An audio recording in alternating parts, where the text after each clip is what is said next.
अस्ति देवः आगच्छामि। नमस्ते महाराजः। हे करवचन व्यापारी, एकं करवचनस्य मूल्यं किम्? एक करवचनस्य मूल्यं 1,000 रूप्यकाणि, परन्तु एकवर्षं जीवितः। 1,000 रूप्यकाणि? महाराज, एतत् सामान्य करवचनं नास्ति, एक विशेष करवचनमस्ति।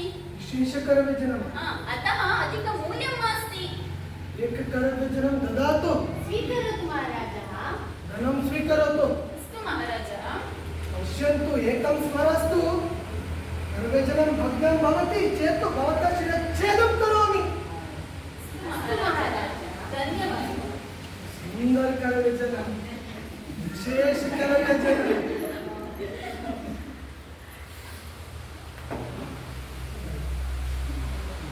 हे सेवक, हाँ महाराज। करवचनं भग्नं भवतु, भवता तस्य शिरच्छेदं करोमि। अस्तु महाराज। सर्वजनं अस्ति।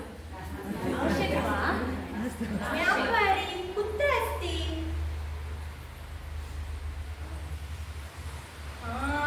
व्यापारी अत्र अस्ति। व्यापारी तिष्ठतु तिष्ठतु। किं सेवकः?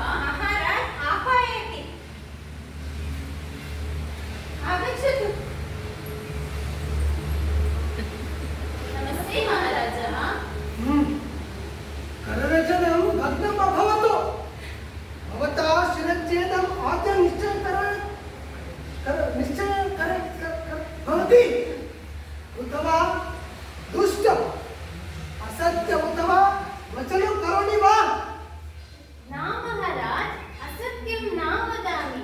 अहं चिन्तयामि करवचनस्य उपयोगं भवान् सम्यक् न कृतवान् इति। एतस्य उपयोगः कथं कृतवान्?